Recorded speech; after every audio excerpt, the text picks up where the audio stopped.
This episode of The Energy Show is sponsored by Solarcraft, providing solar, batteries, and heat pumps to Marin, Sonoma, and Napa counties for over 40 years. Solarcraft's 100% employee owners help our community step out of their carbon footprint and into saving money. Visit solarcraft.com. So, you want to save the world with clean energy? Make money doing it? Confused about the economic and technical realities of residential and commercial solar, batteries, heat pumps, EVs? Want the real-world scoop on new energy technologies, not manufacturer hype? Then tune in to the Weekly Energy Show, hosted by Barry Cinnamon. Insights from Barry's 40-plus years in the solar and energy industry will help you understand the future ways we'll generate and consume energy. And now, here's Barry.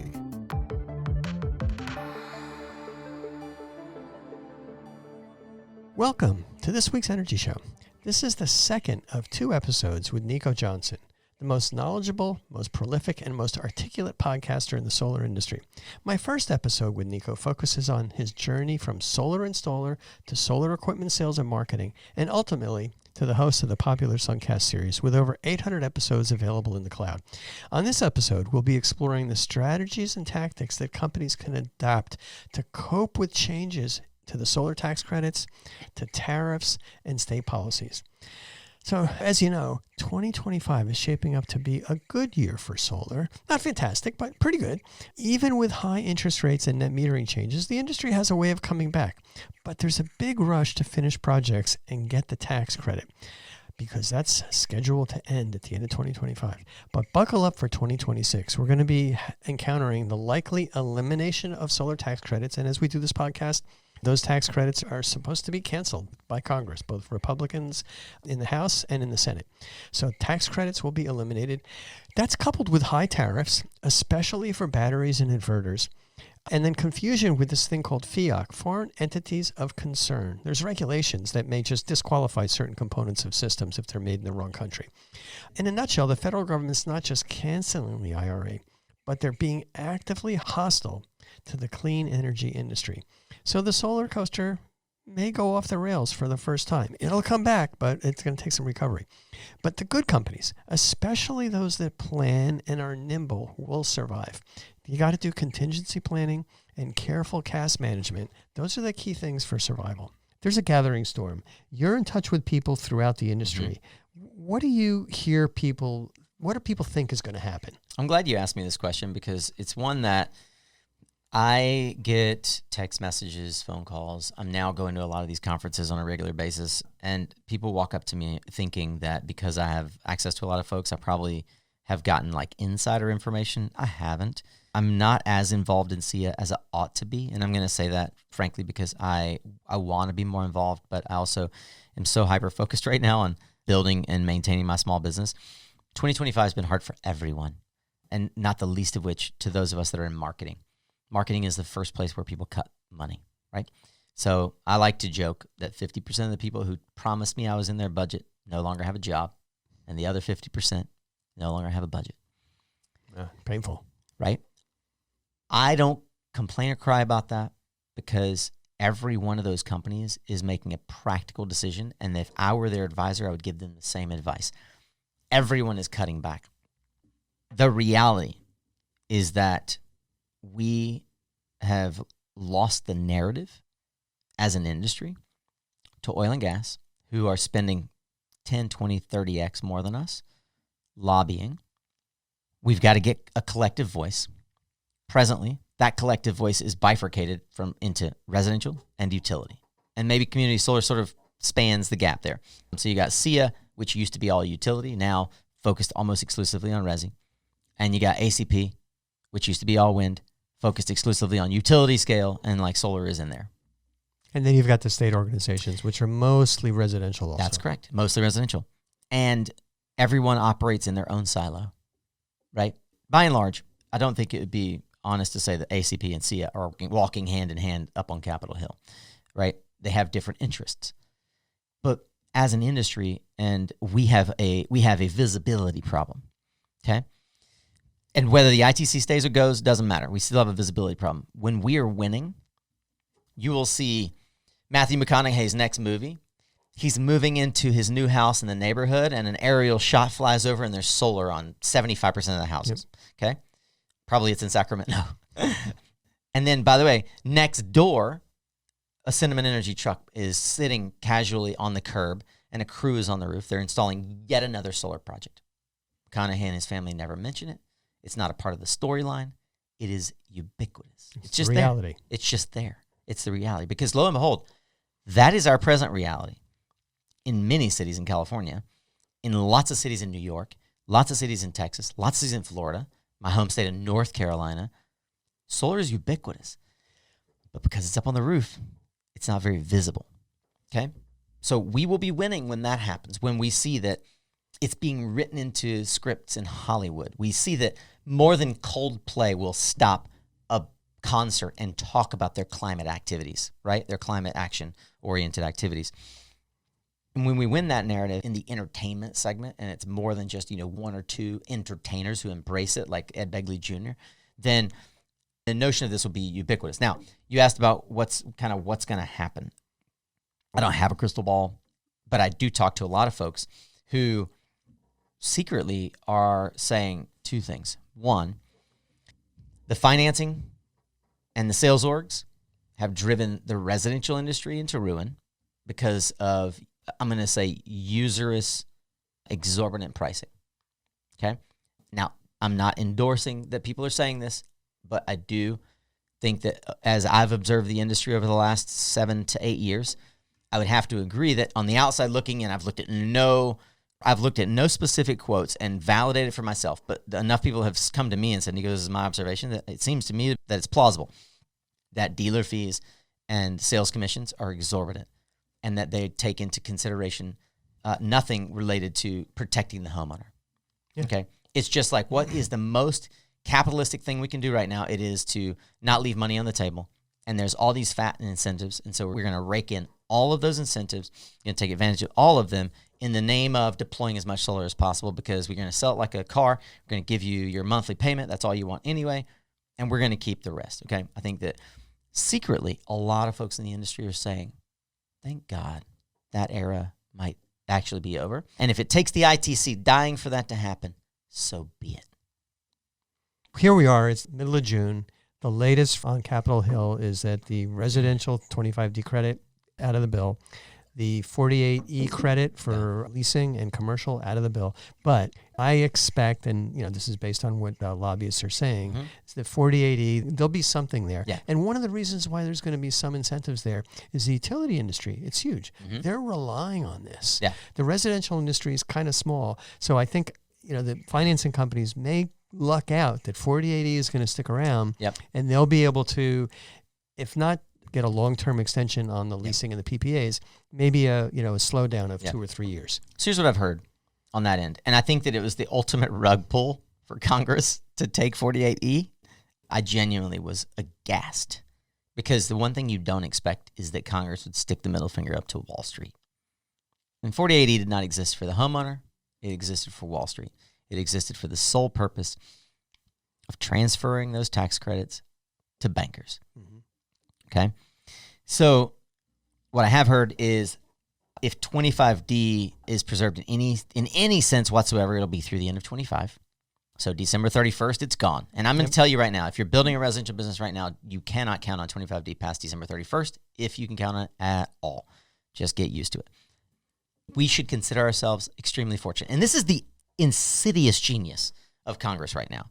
Because if you had imagined, if I had said this to you 3 months ago, we should consider ourselves lucky if we have 25D past December, you would have said, that is a load of crock. What a crock, Nico. How can you be so glum? And yet, they've anchored so far to the right that we feel like we've saved something to keep it to the end of the We year. feel like we saved a little bit. Right. But, Ron Resch and I were on a podcast January. Yeah. And we were talking about this, and Ron and I fought really hard to get the original 25D. Yeah. And it was a battle to get 25D. Yeah. The word in Capitol Hill was, oh, the residential customers cheat on their taxes. We're only going to give tax credits to companies. Right. And we finally managed to get over that. And, it got passed in 2007 or so. So the that really really took off. Yeah, the other thing, and this is 48E, I'm hearing that if they extend it, we should be lucky to see it extended to 28. And the more likely scenario is that it'll sunset at the end of 26. So my fingers are crossed that it'll sunset at 28, which, lo and behold, was the original timeline, right? So it kind of reverts back to what we originally had, and it'll sunset in 28 latest. So if you're building a business around anything later than 28, it's a pipe dream.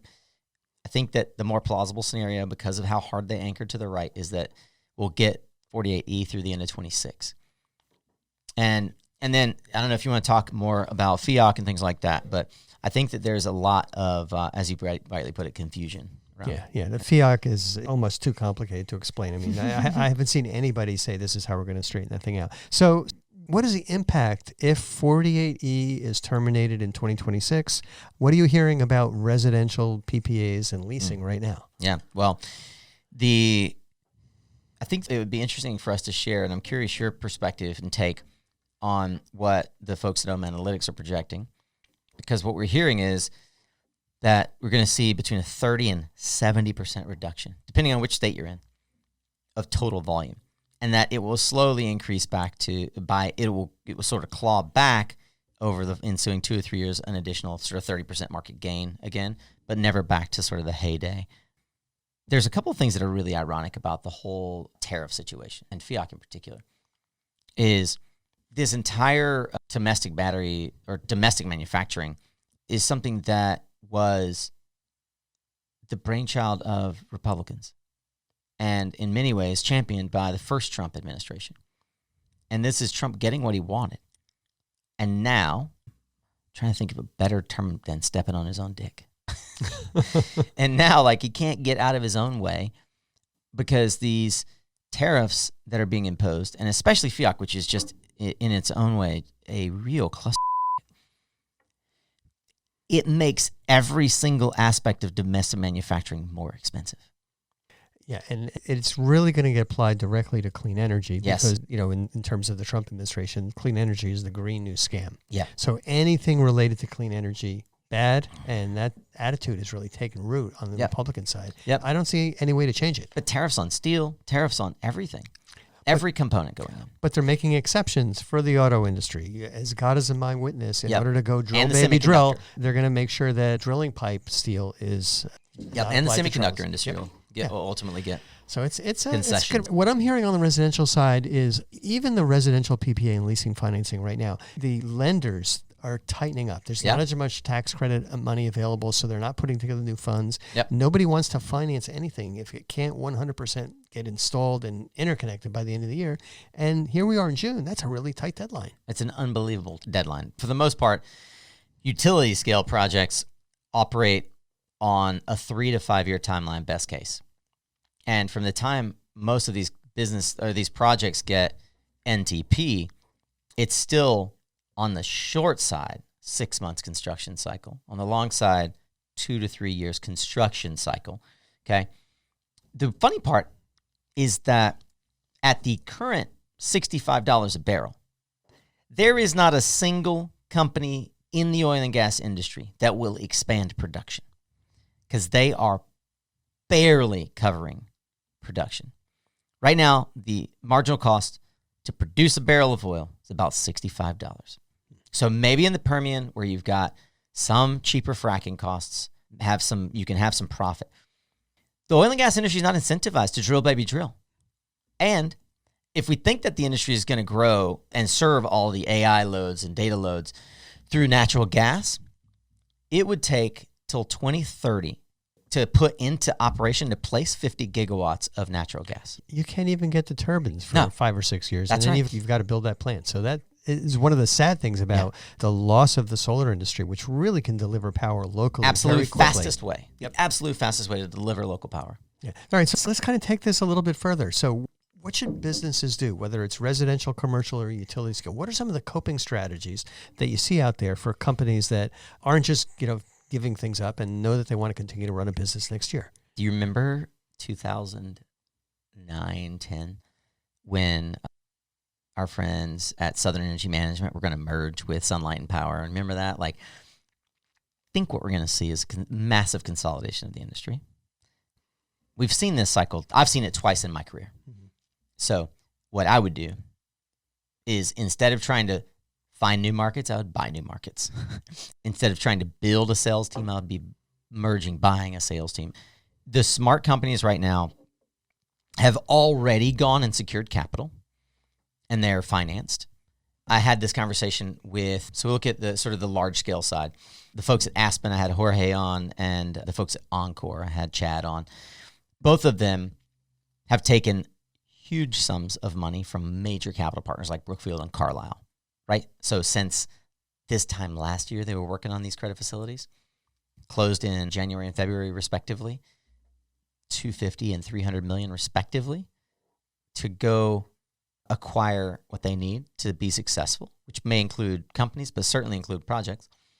And in February, both had already placed their safe harbor purchasing, right? I was talking to a friend of mine who I worked with at Trina, who now is working at a transformer company, because there are certain bottlenecks that are inevitable. Yep, transformers are one of them. There are some really good transformer companies, and he said he was talking to some folks that were saying, hey, give us a few weeks to figure things out. And he said, good luck. In a few weeks, my capacity will be sold out. So what I'm saying here is, no matter what industry and resi, commercial, utility, now is the time to do two things. Cut back to only the absolute necessary staff that you need, and be extremely decisive. You do not have the luxury to wait. You need to make decisions now, and you need to make them confidently and concretely. You need to figure out a safe harbor strategy. You need to figure out how to get to 5% project completion so that you can carry your projects into the next year. And even residential, by the way, this is going to be a strategy that Sunrun is already figuring out, right? Sunrun's definitely already figuring it. TJ already has a plan for how Complete Solaria SunPower is going to do this. Barry has already thought through, how am I going to satisfy my customers? How am I going to finance their projects? Who are my partners going to be? And I really believe that the strong companies right now are going to hunker down. They're going to be the regional players like you, like my new friend Dan down in Florida at Lunex. They're market leaders, even if the market is their zip code. They're going to dominate the local airwaves with only the marketing spend that they can afford. And they're going to ride this through. I think it's going to be 8 to 12 months of real serious turmoil. And then we're going to start to see that growth period again. And with that, I'd like to hear your thoughts on what you saw from the Analytics data. But I really think that you have to be decisive. You have to pick your partners well, and you have to cut all the fat. There can't be any fat right now. Fascinating. We're talking about making those decisions and decisive. I have weekly staff meetings, and I'm planning this thing out. I'm kind of discussing with my top level team. I don't want to scare the whole company, but it's very, very hard for people who haven't been in business for a long time to really understand this is what's going to happen, because we've seen it. And this is what we have to do, and it's painful. So we're looking at the same situation. Right. The Home Analytics conversation on Friday at the EcoFlow Summit, terrific. Those guys got their act together. But they're talking about 40 to 60% decline. I'm just figuring 50%. Yeah. And the companies, and they mentioned this also, companies that are doing commercial and residential installations in areas where electric rates are high, and where there's a lot of sun, they can actually do okay. They can survive. Florida, California, they'll survive. Companies that are doing utility scale, a lot of those projects are going to die, but the utilities need the power anyway. I don't care what the contract says. The utilities are going to have to sign up for more. Renegotiate. Yeah, you're going to see some renegotiated PPAs with the really strong players. I actually think community solar is going to do extremely well. Do you know what's happening to community solar in California? I've been watching this for, almost 10 years. It makes so much sense. It started in Minnesota, but it's really expanding everywhere. It doesn't work in California. The reason is that the IOUs just basically refuse to do the interconnection. They'll come up with a zillion reasons. That's why California is at the bottom of the list. Once again, It's an anti-competitive action Right. that the utilities are taking. Community solar is one of the easiest ways. That's right. The best ways, the cheapest ways to get power to middle and low-income Yeah. people. People living in apartment buildings. There's not enough roof space, Yep. but you've got that parking lot. You've got that other green field. You've got warehouses nearby. That makes so much sense. But in California, it doesn't work because the utilities basically come up with excuses up the yin-yang to not do the interconnection. Do you know when I learned the business model of community solar? This is when I really agreed. J.W. Postal said on my podcast, all the way back in like episode 100 something, that community solar was the fourth vertical, right? Because we have the classic resi, commercial, utility. Community solar is the fourth vertical. And I felt like it was really prescient. And I started using that terminology ever since then, because when I realized the economics, Barry, I came out of the C&I space, right? You get an anchor tenant, Target, you name it, like it's a retail anchor. They commit to enough to cover the base of the project that you need to commit to start the project. Then you get a good aggregator, someone who's going to get you subscribers. And that anchor tenant is going to pay you a lower rate. They're going to pay you, let's call it 8, 10, 12 cents a kilowatt hour. Like some low rate. Let's call it 8 cents a kilowatt hour. And on balance, you're going to get, so like 20, 25% is an anchor tenant. It used to be much larger. Now you don't need it because the aggregators are really good at getting subscribers. So 75% is going to, this is like balancing your equities portfolio. 75% of the people paying into this community solar park are going to be paying at their retail rate. So what do you need in Illinois? You need a guaranteed discount. I think it's 10%, something like that, right? Off of what? 20 cents? Okay. I'll take 18 cents a kilowatt hour. That's why so many people ran to Puerto Rico. When I was at Trina, there were the alternative cost, the avoided cost for a residential homeowner was 32 cents a kilowatt hour. They would gladly pay 20 cents a kilowatt hour for PPA, right? So community solar makes all the sense in the world, because even in a world where you don't have an ITC, you have a blended cost at utility scale and a blended price at residential. It's a brilliant model where you're averaging, I haven't seen the exact numbers, but let's call it 13, 14 cents a kilowatt hour. And you're building the same exact plant that you would sell energy to a utility at 3 cents a kilowatt hour. Yep.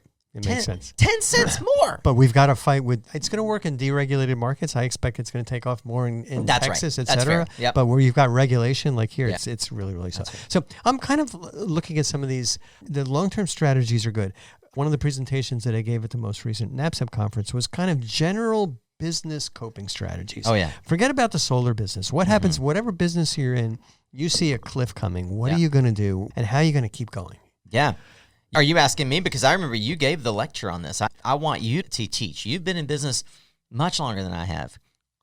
So the answer is you really have to make sure that, why do businesses go out of business? They run out of money. They run out of cash. That's right. Now, if you have a loan, that's going to be some money. But if you have to pay that loan back and you're not able to kind of build the profits to do that, the bank's going to take your house. That's right. That's the way, residential small companies always have to sign their house over to the bank in order to get any kind of capital. So you have to make sure that your debt is under control. You have to keep a sharp eye on the gross margin. And I kind of took my eyes off the ball on that, before in the past. We're watching it like a hawk because we're targeting a 40% gross margin. If we have a 33% gross margin, the profits aren't there to keep the business going. So we're always focusing on that. And it's a challenge because the way you build that gross margin up, the easiest way is to raise prices. You're competing against other companies that are struggling to pay their bills, right? And they're cutting prices so that they can just keep that cash flow going. It's killing. So big lesson, don't follow a crazy competitor. But the most important thing is, don't take out debt going forward into 2026.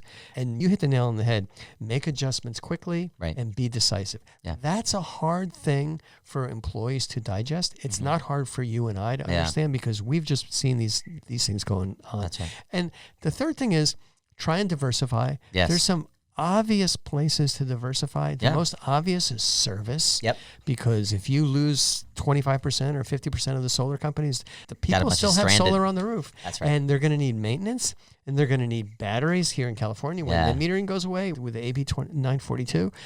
Every time somebody sells a house, they're going to lose net metering. And the solution to losing net metering is a battery. So it's a bad thing that we're losing that net metering grandfathering.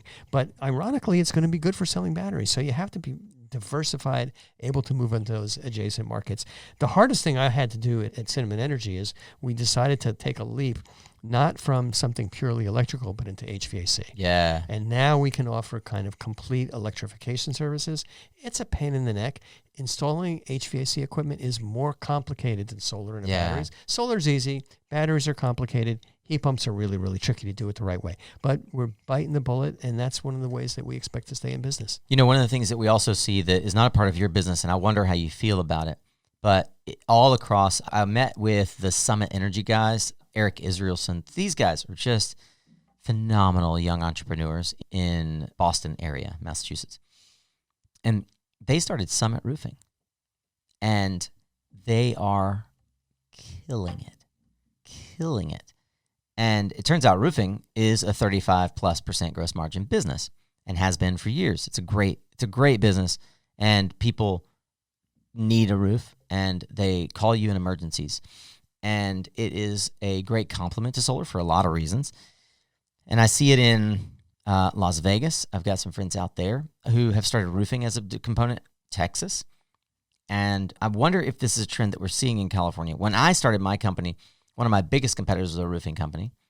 And then I went to work for a roofing company, DRI. And I always wondered. DRI, going way back with the laminates. Yeah, that's right, the Lumetta panels. So, and I always wondered why roofers and solar folks didn't, like there wasn't a big merger. Yeah, obviously, Peterson Dean had a big footprint in solar for a while. What do you think about roofing as a logical diversification strategy for solar companies right now? It makes total sense, and sometimes I kick myself for not getting into the roofing business. I decided it's hard to do roofing. It's a different crew. It's a different level of safety. It's a different, whole marketing strategy. I decided to go into heat pumps, but the second choice was really doing roofing. Right. It makes sense, and some of my competitors are doing roofing, and God bless them, they're doing fine. So it's a really good match with solar. Yep. It doesn't really enhance things with batteries and service and things like that. It's a good strategy. Yeah, I think that you're really smart to go into HVAC, by the way. You don't see a lot of the reverse integration. There's not a lot of HVAC folks coming into solar. I think it's increasing, but there are a lot of roofers getting into solar, right? Especially as you get big roofing suppliers like SRS and ABC getting into the distribution game. A lot more roofers becoming solar companies, and vice versa. I've spent a lot of time with the folks over at ABC, and they're very vocal to their solar companies. We can train you to become roofers. And so I think you're going to see a lot more of that. I really think it's smart that you include as a part of your strategy right now, despite the turmoil. One of the best ways is to improve. So how do you improve your bottom line without going and getting new customers? You get share of wallet or you increase your price, right? Yeah.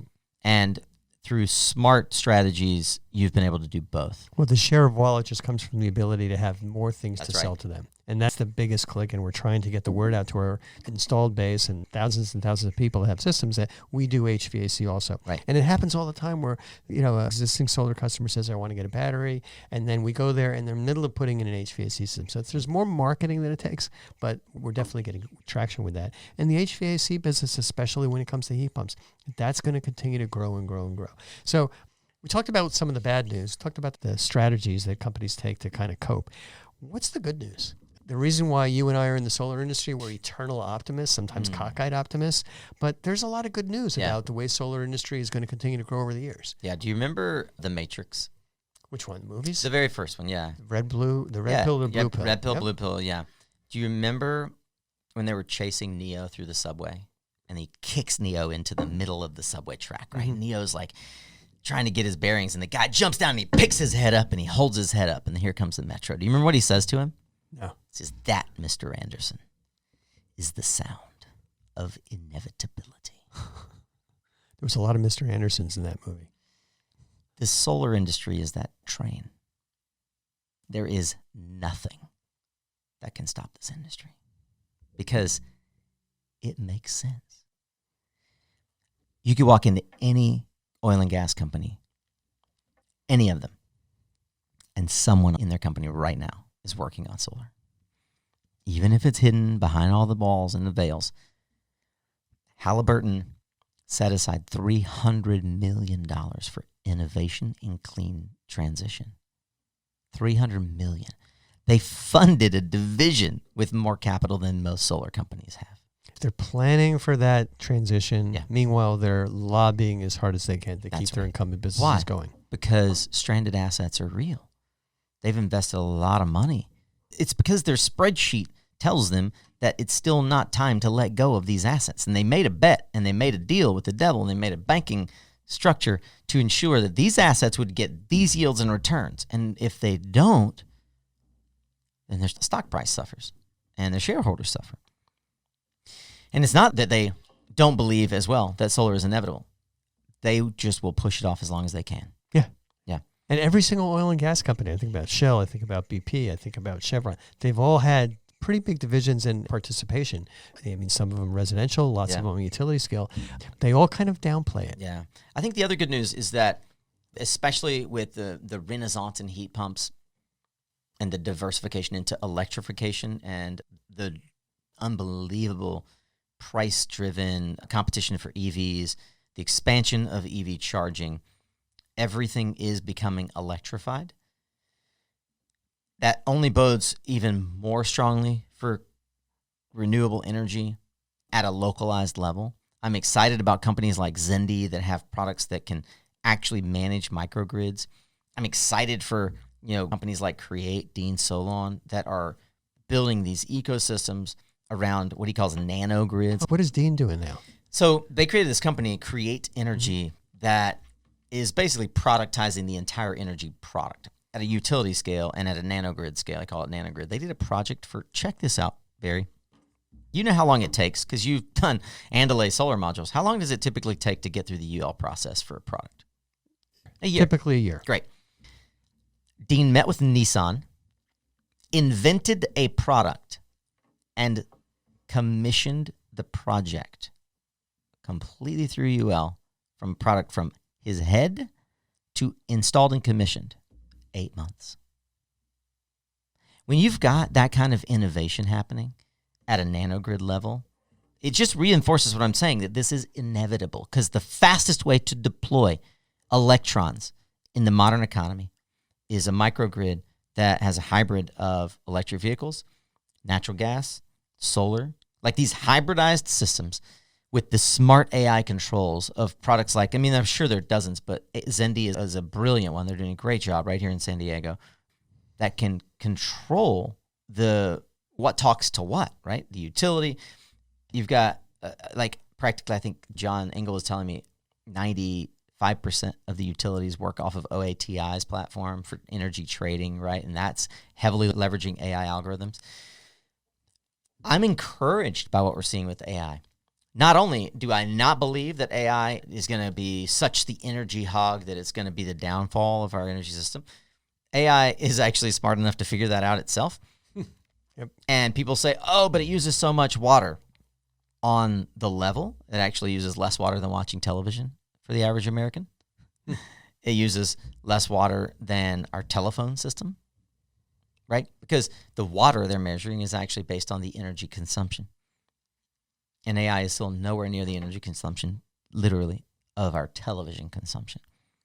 Okay? So I'm encouraged that, unlike television, which can't figure itself out, AI is actually learning how to make the whole process more efficient. And we see the efficiency scales of AI teaching itself how to not use so much energy, right? Yeah, it's fascinating. It is fascinating. And we are going to figure out hybridized systems and how to power this demand growth that we're seeing. And I also just believe in the human spirit of, I'm going to say like the American entrepreneurial spirit, that we know how to innovate our way out of problems. You're a great example of that, right? The tech bust led to you creating one of the early great solar companies and figuring out how to leverage the public markets to finance it. And that is really at the heart of American capitalism and ingenuity. I don't think that Donald Trump or any of his cronies can completely destroy that. They can't destroy the fundamental economics of solar deploying electrons where we're using it. That's right. And they can't change the speed at which the solar industry can do that. Yep. And so that's going to continue to happen. That's why I'm optimistic. It's not the end of the world. We're going to go through a tough time. Good companies are going to survive. Mm-hmm. I don't think we need any breakthroughs. It's just more of the same thing we've been doing again and again and again. Yep. And so I'm very optimistic, long-term, optimistic, medium-term.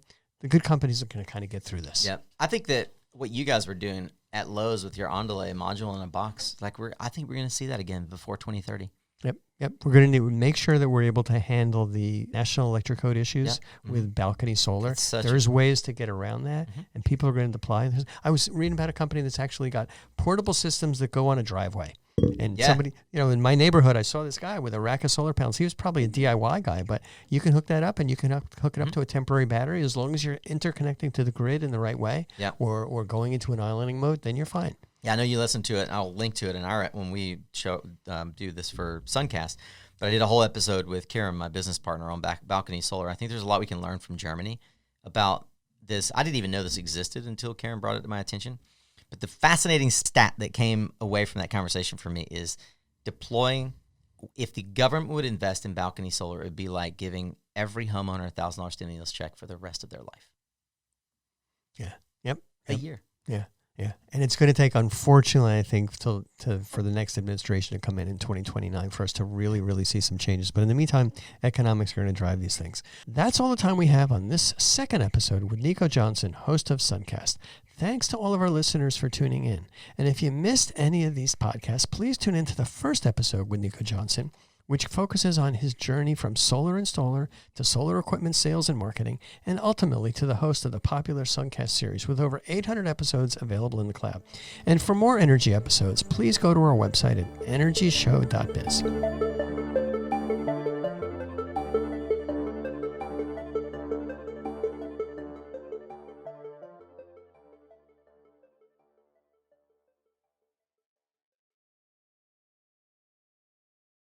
This episode of The Energy Show was sponsored by Solarcraft, providing solar, batteries, and heat pumps to Marin, Sonoma, and Napa counties for over 40 years. Solarcraft's 100% employee owners help our community step out of their carbon footprint and into saving money. Visit solarcraft.com.